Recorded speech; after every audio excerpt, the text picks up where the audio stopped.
Bien, hermanos, dejamos que los pequeñitos del culto infantil salgan a su actividad, que aprendan mucho y sobre todo que lo pongan en práctica cada vez. Reciban un saludo de la primera iglesia bautista en la ciudad de Guadalajara, agradecidos con ustedes por la oportunidad que le dan a un servidor de haber estado esta mañana compartiendo la palabra de Dios con ellos. Y hermanos, pues hemos llegado al tiempo de la predicación. Sin embargo, quiero dar dos anuncios. Falleció la señora Conchita. A lo mejor nadie sabe quién es, pero algunos sí. Es la suegra de nuestra hermana Griselda Vélez, razón por la cual no vemos a la familia de nuestra hermana Marta Medina. Debemos orar por la familia de don David, es el esposo de Griselda, hijo de doña Conchita. Oremos por toda esta familia. Por eso la hermana Martita Medina y toda la familia no están entre nosotros, por estar apoyando y respaldando a esta familia, ¿verdad? Muy bien, otro anuncio a todos los diáconos y a nuestro hermano Albert, aunque no sé si está ahorita entre nosotros. Al final del culto tenemos un asunto urgente que tratar. Diáconos y hermano Albert, si es que está. Bien, hermanos, vamos a pasar a la palabra de Dios. Abran su Biblia, por favor, ahí en Mateo capítulo 6. Mateo capítulo 6. Y busquen de ese capítulo los versículos 9 al 13. Mateo 6, 9 al 13. Y el pasaje lo leeré en voz alta, síganlo en su lugar, en silencio y con mucha atención y reverencia. La palabra del Señor dice así en Mateo 6, 9 al 13, lo siguiente: Vosotros pues oraréis así: Padre nuestro que estás en los cielos, santificado sea tu nombre, venga tu reino, hágase tu voluntad, como en el cielo, así también en la tierra. El pan nuestro de cada día, dánoslo hoy, y perdónanos nuestras deudas, como también nosotros perdonamos a nuestros deudores. Y no nos metas en tentación, mas líbranos del mal, porque tuyo es el reino y el poder y la gloria por todos los siglos. Amén. Vamos a orar. Padre Santo, con gratitud en el corazón te damos las gracias por las bendiciones que hemos recibido de tu mano. Te damos las gracias, Señor, porque nos concedes ahora llegar a este momento en el cual tu palabra ha sido leída y tu palabra traerá bendición a tu pueblo. Bendice a este tu siervo para que sea usado por ti, Señor, para que lleves este mensaje al corazón de todos los aquí presentes. Humildemente te lo pedimos en el nombre de Cristo Jesús. Amén. Bueno, hermanos, el mes tiene un énfasis, lo vuelvo a repetir. ¿Alguien sabe cuál es el énfasis? Doctrina. El énfasis es doctrina. Y vamos a hablar sobre una doctrina, la doctrina de la oración, o sea, la enseñanza de la oración. Y obviamente a este pasaje que acabamos de leer se le conoce como la oración modelo. Y nuestro sermón se titula así: la oración modelo. Y voy a comenzar diciendo lo siguiente: la oración modelo es un ejemplo de la forma en que los cristianos debemos orar a Dios. Repito, es un ejemplo. Seguro que sabemos de memoria este pasaje, o sea, esta oración, pero la pregunta que surge es la siguiente: ¿Sabemos lo que cada frase significa y qué quiere decir? Bueno, seguramente sí, pero qué bueno es analizarla y sobre todo que la palabra de Dios hable a nuestro corazón. Diremos varias cosas en cuanto a la oración modelo. Y diremos primeramente que en la oración modelo debemos dirigirla a Dios. Versículo 9, primera parte, dice así: vosotros pues oraréis así: Padre nuestro, que estás en los cielos. Qué interesante es saber algo, hermanos. Yo he escuchado a personas que oran a Cristo, que oran al Espíritu Santo. Y si entendemos que el Hijo y el Espíritu Santo son lo mismo que el Padre, pues en términos prácticos estaría bien, pero en términos estrictos de doctrina no. Porque la oración debe ser dirigida al Padre en el nombre de Cristo y por la dirección del Espíritu Santo. Y allí está correcto, toman parte las tres personas de la divinidad, pero cada uno en su respectivo orden y con su respectiva función. La oración debe ser dirigida al Padre. Cristo, que estaba en ese momento enseñando a orar a sus discípulos, nunca dijo que oraran a Él o que oraran al Espíritu Santo. Y aunque son lo mismo, tienen cada quien su función particular en esas tres funciones de la Trinidad, bien definidas, bien marcadas, que deben ser respetadas como tal. Por eso debemos dirigir la oración al Padre, a Dios. Y el Señor mismo dijo: vosotros pues oraréis así. Y empieza con que la oración debe ser dirigida a Dios, al Padre.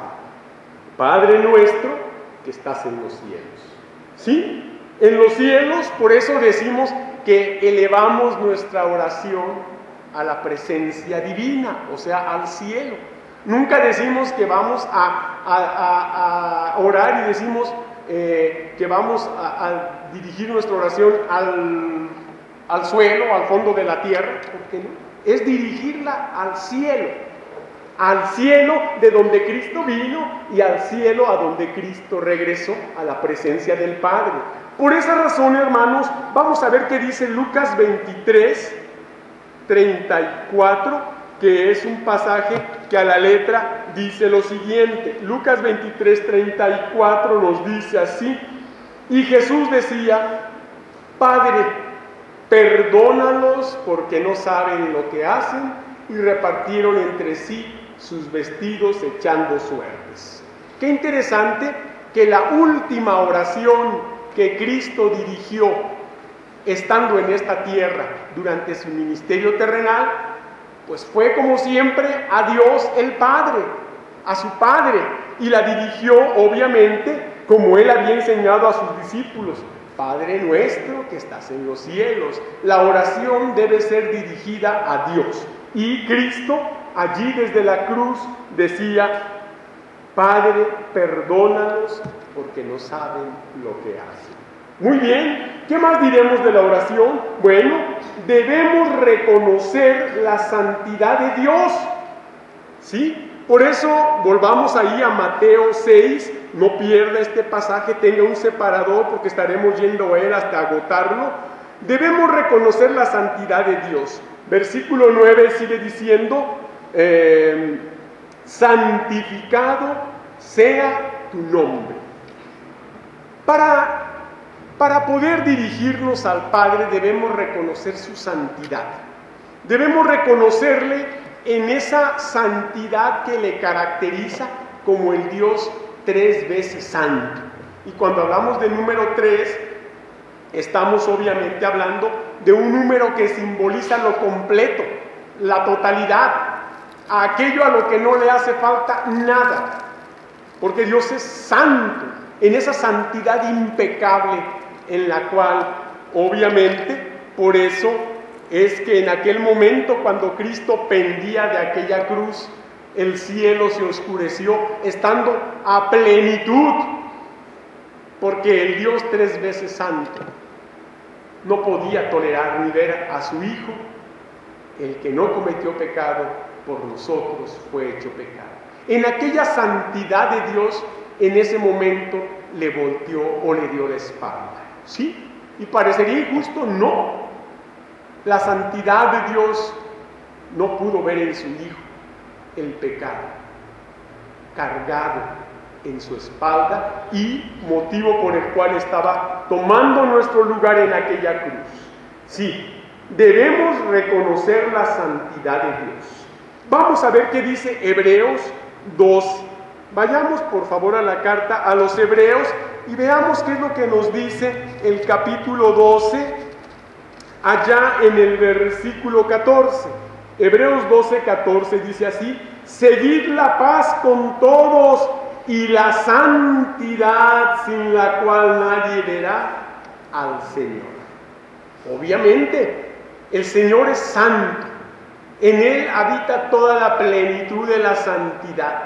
Por eso el Señor nos ha santificado para ser cada vez más como Él, para que durante esta vida vayamos en ese proceso de santificación, que es un proceso en el cual cada vez yo me voy despegando más de las cosas de este mundo para irme apegando y acogiendo a las cosas espirituales, porque el que llega a la presencia de Dios es porque ya está preparado para la santidad divina.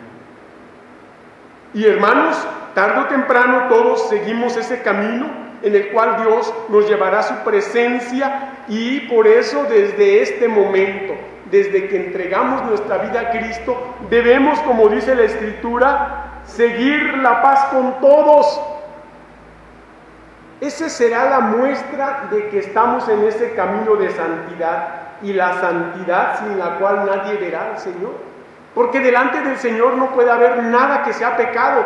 Si no pudo ver a Cristo en este mundo llevando el pecado de la humanidad, ¿usted cree que en el cielo entrará algo que no sea santo?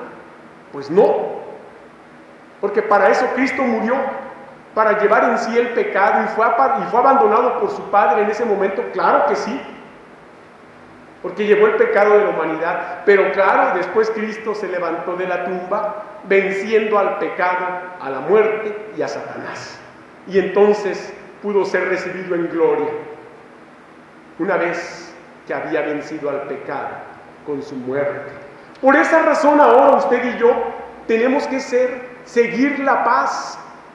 El Señor dijo: mi paz os dejo, mi paz os doy. Yo no os la doy como el mundo la da. Nos ha dejado su paz. Debemos ser pacificadores, especialmente con un mensaje de salvación que es el único que nos da paz con Dios. Pues la Biblia dice: justificados pues por la fe, tenemos paz para con Dios. Y una vez que seguimos ese camino de paz, vamos en camino de santidad, porque de lo contrario no veremos a Dios. Aunque venga al templo todos los días, aunque dirija cultos, aunque predique, si no sigue usted esa paz y esa santidad, no verá al Señor. Por esa razón, hermanos, debemos reconocer la santidad de Dios. ¿Qué más debemos reconocer en esta oración modelo? Bueno, debemos pedir por la obra del Señor en la tierra. Volvamos ahí a Mateo 9. Vean lo que dice el versículo 10 en su primera parte. Dice: venga tu reino. Hace años yo me preguntaba, bueno, ¿qué es eso de venga tu reino? ¿Con qué se come eso? ¿Qué quiere decir Cristo? Aquí la verdad de lo que Cristo está enseñando es que debemos pedir por la obra del Señor en la tierra. Que el reino de Dios venga a esta tierra, se instale en esta tierra y en esta tierra crezca. ¿Cuál es el reino de Dios? Pues la obra del Señor. Por esa razón, hermanos, si vamos aquí a Mateo capítulo 9, veremos en los versículos 35 al 38 lo siguiente. Mateo 9, 35 al 38 dice: recorría Jesús todas las ciudades y aldeas, enseñando en las sinagogas de ellos y predicando el evangelio ¿de qué? Del reino, y sanando toda enfermedad y toda dolencia en el pueblo, y al ver las multitudes tuvo compasión de ellas, porque estaban desamparadas y dispersas como ovejas que no tienen pastor. Entonces dijo a sus discípulos: a la verdad la mies es mucha, mas los obreros pocos. Rogad pues al Señor de la mies que envíe obreros a su mies.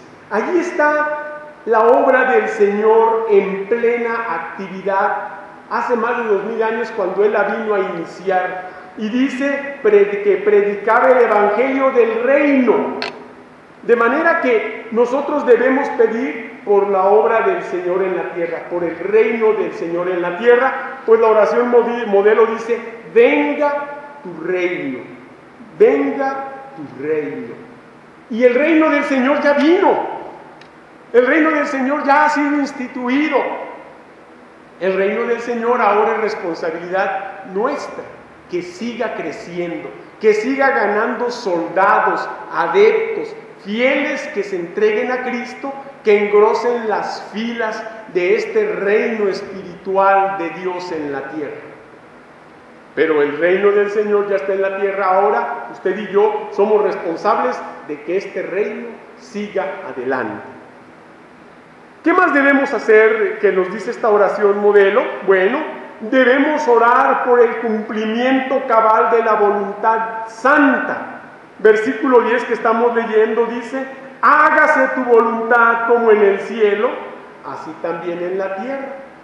Por esa razón debemos orar por el cumplimiento cabal, o sea, completo, total, de la voluntad santa. Pero si decimos que la voluntad del Señor sea hecha, y si decimos que sea hecha como en el cielo y así también en la tierra, no dudamos que en el cielo la voluntad se cumple a cabalidad, porque cuando hubo quien en el cielo se rebeló, fue desechado por el Señor, y ese fue Satanás y todas las huestes de ángeles rebeldes que se opusieron al Señor. A partir de ahí, el Señor echó fuera a todo rebelde de la presencia santa. Por eso, ahora en el cielo la voluntad del Señor se hace a cabalidad y se cumple. Pero si en el cielo se cumple, aquí también. Y en el cielo realmente los ángeles obedecen al Señor en cuanto Él manda que algo se haga, sin chistar, sin tardarse se hace, al instante. Aquí en la tierra es donde parece que no se hace la voluntad del Señor. Aquí en la tierra es donde estamos los que debemos cumplir la voluntad del Señor y nos tardamos en cumplirla porque primero ponemos o queremos poner nuestra voluntad por encima a la del Señor. Porque tenemos que hacer las cosas que el Señor manda y no las hacemos o nos tardamos en hacerlas. Porque si el Señor nos dice que debemos amarnos unos a otros y no nos amamos, porque si el Señor nos dice que debemos obedecerle en todo y luego cuestionamos la obediencia al Señor.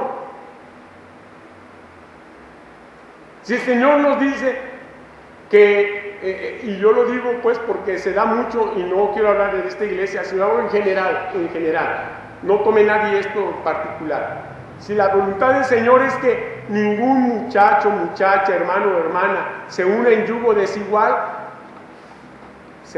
parece que es a propósito. Los muchachos y muchachas se casan con gente que no es cristiana y vienen consecuencias. Entonces, realmente no hacemos la voluntad del Señor, hacemos más la nuestra que la del Señor. Y repetimos este pasaje sin pensar lo que estamos diciendo.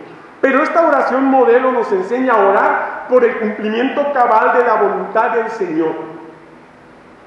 Y debo empezar con mi vida. Porque primero, sí Señor, pero primero que Él haga las cosas y luego yo, ¿no? Esto es personal, cada quien con Dios. Por eso vamos a ver qué nos dice, obviamente, Marcos. Vayamos al Evangelio según Marcos, por favor, allá en el capítulo 14. Marcos capítulo 14, para que leamos los versículos 32 al 36 que dicen así. Vinieron pues a un lugar que se llama Getsemaní y dijo a sus discípulos: sentaos aquí entre tanto que yo oro. Y tomó consigo a Pedro, a Jacobo y a Juan y comenzó a entristecerse y a angustiarse. Y les dijo: mi alma está muy triste hasta la muerte, quedaos aquí y velad. Y yendo un poco adelante, se postró en tierra y oró que si fuese posible, pasare de él aquella hora. Y decía: Abba, Padre, todas las cosas son posibles para ti. Aparta de mí esta copa, mas no lo que yo quiero, sino lo que tú. ¿Qué le parece? ¿Qué le parece?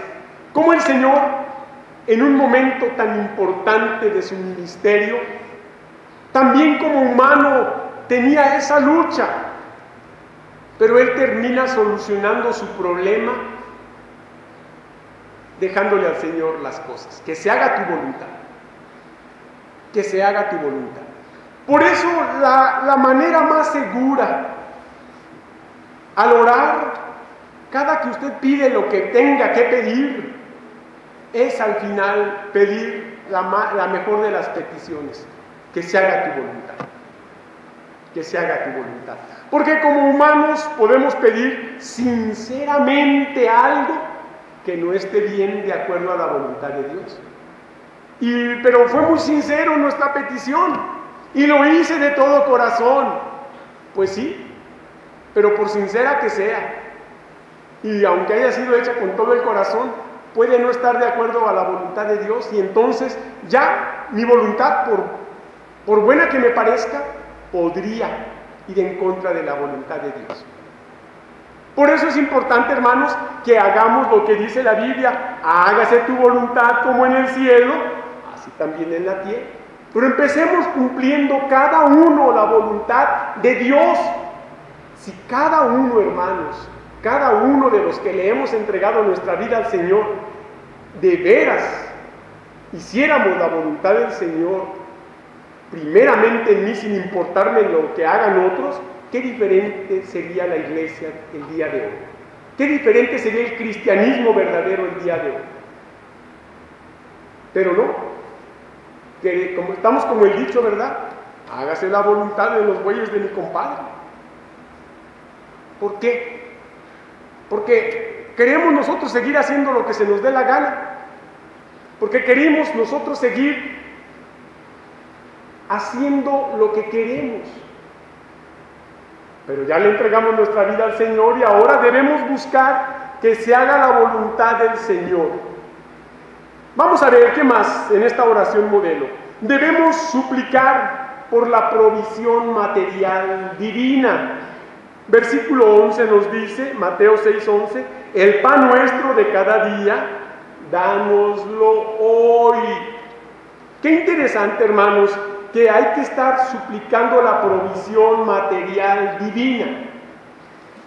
No seamos como el pueblo del Señor allá en el Antiguo Testamento, cuando el Señor les daba maná del cielo al principio y cada uno salió y recogió y dijo: recoja cada uno lo que va a comer, lo que cada familia necesita. No, vamos a recoger más por si mañana Dios no nos da, pues ya por lo pronto ya mañana comimos. Así somos. Nos gusta planear la comida para muchos meses. Vamos a llenar la alacena, que no se retaque. No sea que Dios se le olvide bendecirnos, pues ya tenemos aquí comida. Pero es interesante que la Biblia dice: el pan nuestro de cada día. Esto quiere decir que Dios sabe que necesitamos cada día alimento, pero que nos lo dé el día de hoy. El día de mañana el Señor sabrá y nos lo dará. El Señor mismo nos hizo con esa necesidad, con la necesidad de comer, de alimentarnos. Él sabe que si no comemos nos morimos. ¿Usted cree que el Señor va a dejar que muramos de inanición, de falta de alimento? Claro que no. Él lo proveerá. Y debemos estar orando por la provisión material divina, que cada día el Señor nos dé que comer, cada día, cada día. Bueno, ahora por razones de tiempo y de economizar y de lo práctico de las cosas, uno va y se surte para toda la semana, ¿verdad? Está bien, pues, está bien. Pero cada día que comamos, darle gracias a Dios porque tenemos ese alimento que comer. Pues ¿sabe qué? En esos momentos cuando estamos disfrutando el alimento y saboreándolo y diciendo qué rico, quiero más, otro platillo, hay gente que está buscando en los botes de basura qué llevarse a la boca. Y nosotros tenemos en abundancia tanto que a veces desperdiciamos y despreciamos el alimento. Y hay gente que de veras quisiera tener las sobras que usted deja. Por esa razón hay que pedir por la provisión material. Vamos a ver qué nos dice Proverbios. Proverbios capítulo 30, por favor. Proverbios capítulo 30, vean lo que nos dice el versículo 8. Vanidad y palabra mentirosa aparta de mí. No me des pobreza ni riquezas. ¿Qué dice? Manténme del pan necesario. Y de veras, ¿es esa nuestra petición? ¿De veras le pedimos al Señor lo necesario? Hermanos, si pedimos lo necesario, el Señor nos lo dará. Pero muchas veces nuestra oración ya pide cosas innecesarias, cosas que ya no son necesarias, sino innecesarias. O sea, que si las tengo, no las tengo, no pasa nada. Que si me hacen falta no me voy a morir. Pero son ya cosas, entramos al terreno de los lujos, de la comodidad. Y yo ya aquí no voy a decir que es malo que usted tenga una pantalla o no la tenga, que tenga una computadora o no la tenga, yo no digo. Yo aquí lo que digo es que más bien a veces ya no pedimos lo necesario, pedimos cosas innecesarias. Claro, si lo vemos en una forma práctica, pues la computadora ya es una cosa tan necesaria que ya el que no tiene, pues es considerado un cavernícola, ¿verdad? Pero aquí lo que la palabra del Señor nos dice, no me des pobreza ni riqueza, manténme de lo necesario.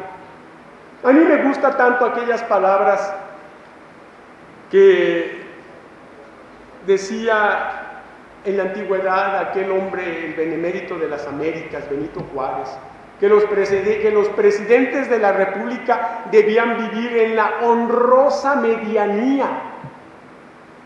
¿Qué político conoce usted que vive en la honrosa medianía?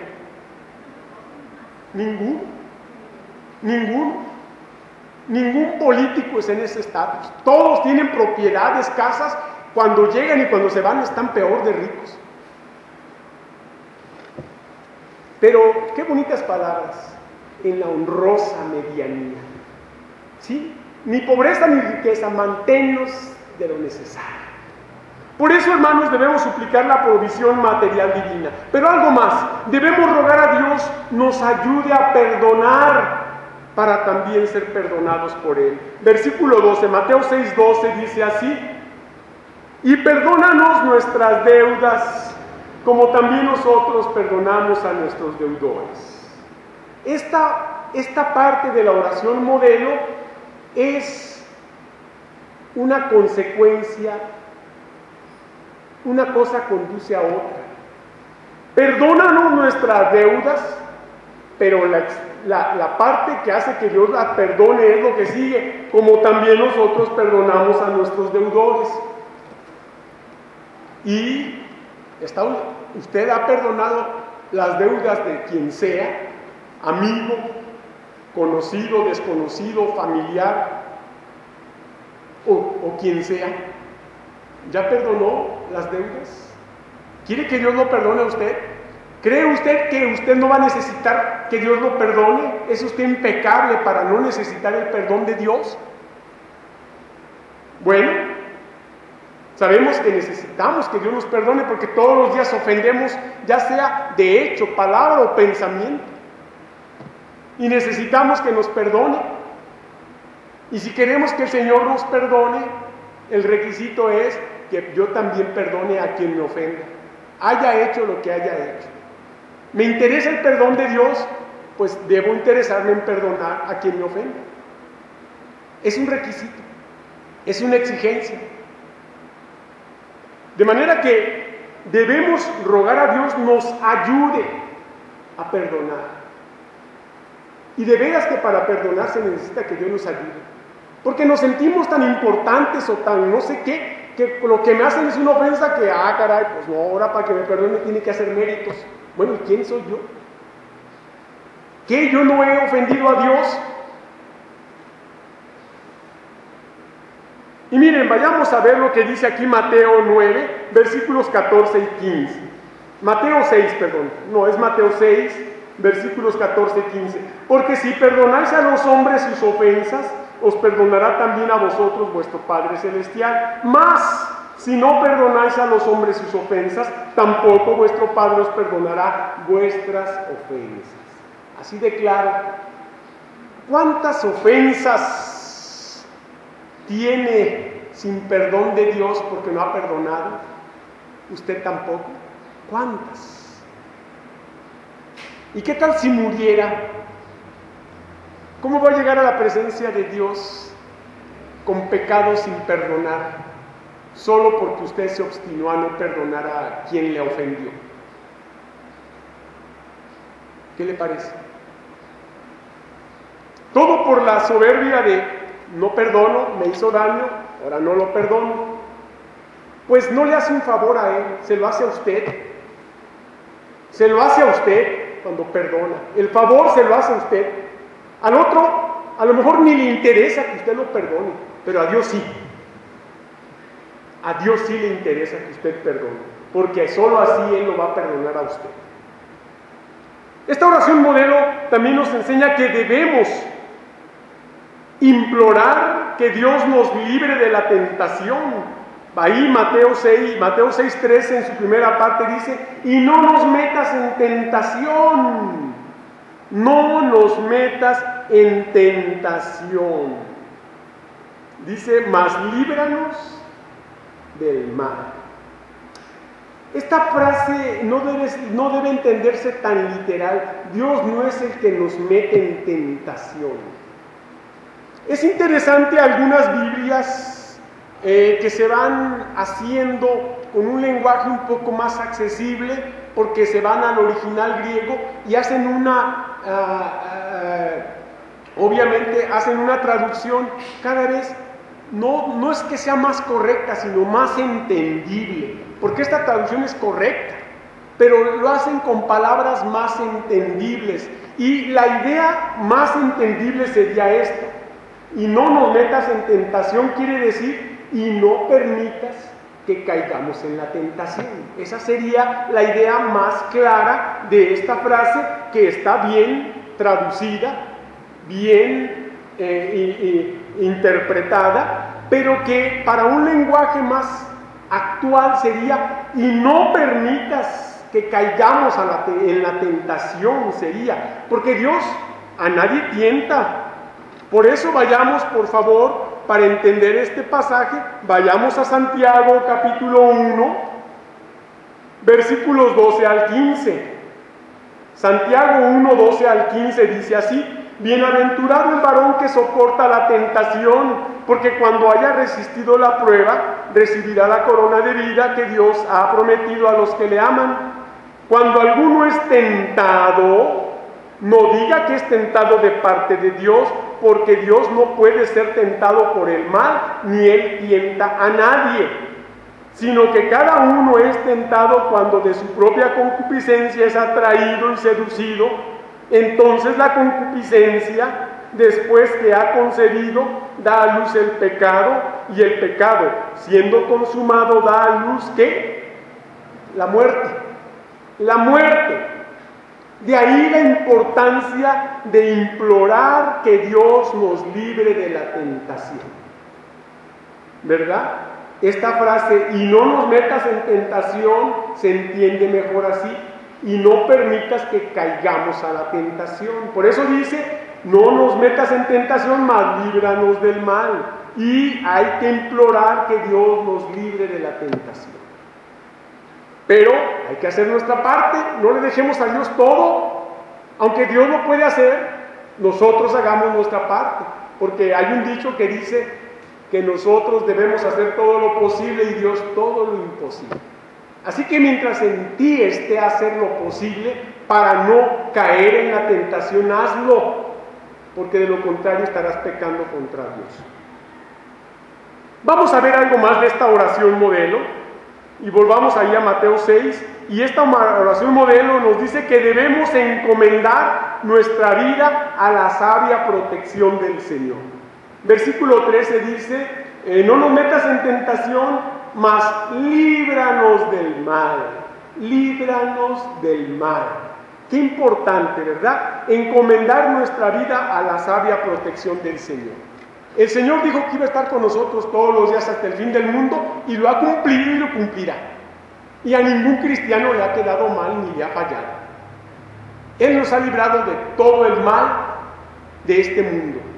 Nosotros, escúchelo bien, nosotros somos los que nos hemos acarreado males, cada quien, cada quien. Cuando no hacemos la voluntad del Señor, nos estamos poniendo en contra de Él y estamos haciendo que las cosas puedan salirnos mal. Cuando el Señor nos dice que hagamos su voluntad, no es para tenernos sometidos, es para nuestro bien. El Señor desea nuestro bien, no nuestro mal. Pero por esa razón hay que encomendarnos al Señor todos los días. Hay un pasaje muy bonito, vayamos a Juan capítulo 17. Es uno de los pasajes pequeños en tamaño, pero grandes y profundos en contenido. Juan 17, 15. Vean lo que dice Juan 17, 15. No ruego que los quites del mundo, sino que ¿qué? Ahí está lo que estamos diciendo. Es que en este mundo está plagado de maldad.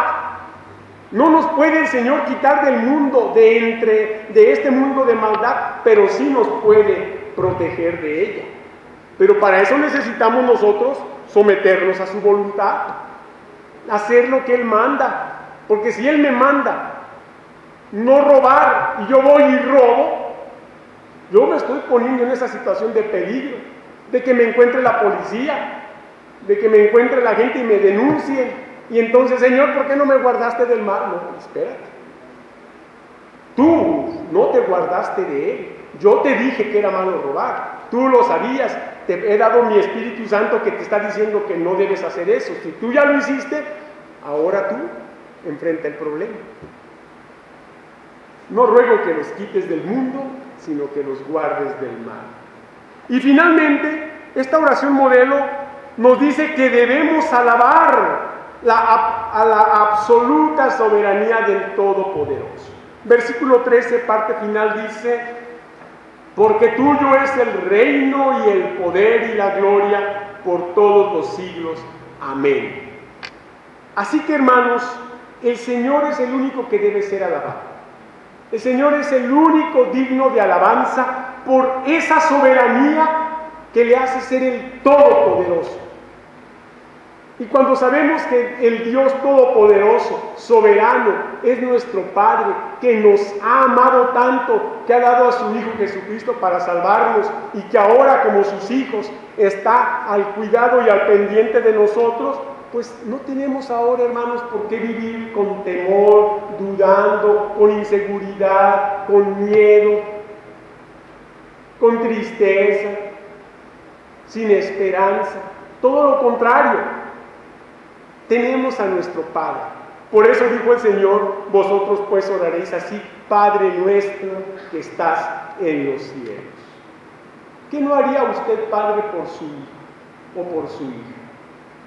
Si usted, que es un hombre con limitaciones, estaría dispuesto a hacer por su hijo, por su hija, lo que fuera. Imagínense al Dios Todopoderoso que no está limitado por nada ni por nadie. ¿Cuántas cosas no podrá hacer por nosotros? Pero Él también reclama obediencia. Él reclama obediencia como Padre que es. Y termino diciendo lo siguiente. Esta oración modelo no es la única oración que podemos hacer, ni es la única que Dios oye. El Antiguo y el Nuevo Testamento están llenos de oraciones que demuestran que todos podemos y debemos orar confiadamente, con argumentos personales nacidos del corazón.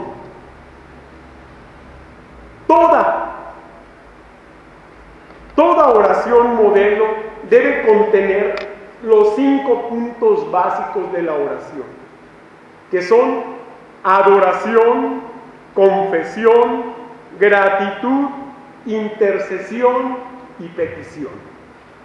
Y termino con una frase que dice así: la oración modelo a Dios modela nuestra vida para Dios. Que Dios les bendiga. Muchas gracias.